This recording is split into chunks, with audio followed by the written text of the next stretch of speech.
Hi guys, இன்னைக்கு வந்து பார்த்தீங்க அப்படின்னா சிம்பிளான ஒரு சட்னி வந்து நான் பண்ண போகிறேன். ஆல்ரெடி மத்தியானம் நான் செஞ்ச அந்த முருங்கைக்காய் உருளைக்கிழங்கு போட்ட அந்த குழம்பு இருக்குது. சரி, வெறும் குழம்பு வச்சா அவங்க மாமா வந்து சாப்பிடாது. இந்த சட்னி வச்சு கொடுத்தா அவங்க மாமாவுக்கு வந்து ரொம்ப ரொம்ப ரொம்ப ரொம்ப பிடிக்கும். நல்லா டேஸ்ட்டாக சாப்பிடுவார். அதுக்கு என்ன தேவைன்னு பார்த்தீங்கன்னா, ஒரு 2 கொத்து கருவேப்பிலை, கொத்துளி புளி, ஒரு 3 பல்லு பூண்டு, கொஞ்சம் இஞ்சி, 2 சின்ன தக்காளி, ஒரு பெரிய வெங்காயம். இப்போ இதில் வந்து கடலப்பருப்பு, உளுந்தம்பருப்பு, கடுகு 3 எடுத்து வச்சுக்கலாம். எவ்வளோ போடுறதுன்னு நான் காட்டுறேன். இந்த சட்னி வந்து பார்த்திங்கன்னா கரெக்டாக ஒரு 2 பேர் சாப்பிட்லாம். இந்த பாருங்கள், கொஞ்சமாக வந்து கடுகு, இந்த பாருங்கள் 1 ஸ்பூன், ரொம்ப எடுக்காதீங்க, 1 ஸ்பூன்னா நார்மலாக இப்படி இந்த அளவுக்கு கடலப்பருப்பு, கொஞ்சம் இதில் ஒரு 1/2 ஸ்பூன், உளுந்தம்பருப்பு 1/2 ஸ்பூன், கடலப்பருப்பு 1/2 ஸ்பூன் போட்டுக்கோங்க. அடுத்து வரமிளகாய் எத்தனை எடுக்கிறதுன்னு காட்டுறேன், பார்த்துக்கோங்க. நான் திருப்பியும் சொல்கிறேன், அளவை மறந்துடாமல் பார்த்துக்கோங்க. இது வந்து கரெக்டாக ஒரு 2 பேர் தாராளமாக சாப்பிட்லாம். நீங்கள் தண்ணி கலந்தீங்கன்னா 3 பேர் சாப்பிட்லாம். தண்ணி கொஞ்சம் கம்மியாக கலந்தீங்க அப்படின்னா 2 பேர் சாப்பிட்லாம். இப்போ எங்கள் 2 பேர்த்துக்கு அளவாக நைட்டு மட்டும் தான் வைக்கிறேன்.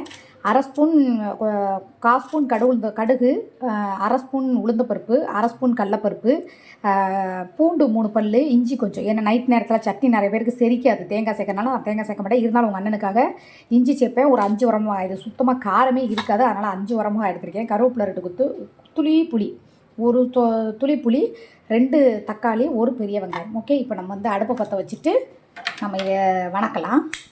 அதுக்கு முன்னாடி பெரிய வெங்காயத்தை வந்து இப்போ நான் நறுக்கிடுறேன். இப்போ வந்து பாருங்கள், பெரிய வெங்காயத்தை கட் பண்ணி வச்சுருக்கேன். இப்போ கொஞ்சமாக எண்ணெய் ஊற்றலாம். எண்ணெய் இவ்வளோ தான் இருக்குது, அதை வச்சு தான் இப்போ நான் சட்னி பண்ண போகிறேன். ஓகே, இப்போ நல்லா வந்து எண்ணெய் சூடாகட்டும். ஃபஸ்ட்டு வந்து பார்த்திங்கன்னா இந்த 5 வரமிளகா இதை ஃபஸ்ட்டு போட்டு நம்ம அப்படி பொன்னிறமாக வறுத்து எடுத்துக்கலாம். இது நைட்டுக்கு சட்னி. இந்த சட்னி செம்ம டேஸ்ட்டாக இருக்கும். இதுதான் வந்து உங்கள் சிக்கா மாமாவுக்கு ரொம்ப ரொம்ப பிடிக்கும்.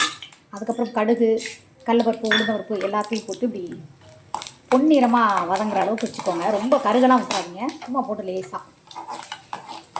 ஓகே, போதும். அதுக்கப்புறம் பார்த்திங்கன்னா இந்த பூண்டு அதையும் போட்டு இப்படி லைட்டாக, ஏன்னா அப்போ தான் பச்சை வாசம் அடிக்காது, சட்னி நல்லா டேஸ்ட்டாக இருக்கும். அதுக்கப்புறம் ஒரே ஒரு பெரிய வெங்காயம், இதையும் போட்டு நல்லா பொன்னிறம் வர மாதிரி கொஞ்சம் வதக்கிக்கோங்க.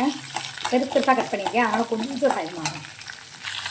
இப்போ வந்து பாருங்கள், பெரிய வெங்காயம் ஓரளவு பொன்னிறமாக வதக்கிட்டா பார்த்தீங்கன்னாலே தெரியும் கொஞ்சம் வதங்கிருக்கு. அதுக்கப்புறம் பார்த்தீங்கன்னா இந்த ஒரு தக்காளி, இந்த ஒரு புளி எங்கே காணோம், என்ன பிடிச்சி நெஞ்சு போட்டு அந்த இருக்குது. மல்லித்தலை தான் சேர்த்துக்கோங்க, மல்லித்தலை இல்லை அதனால் நான் பொழுது பாருங்கள். புளியூண்டு புளி ரொம்ப சேர்த்துறாதீங்க, புளியூண்டு போட்டு கொஞ்சம் கல்லுப்பு, சட்னிக்கு தேவையான அளவு கல்லுப்பு போட்டு இதை நல்லா 2 நிமிஷம் அடுப்பை சிம் பண்ணி வச்சு நல்லா வதக்குங்க.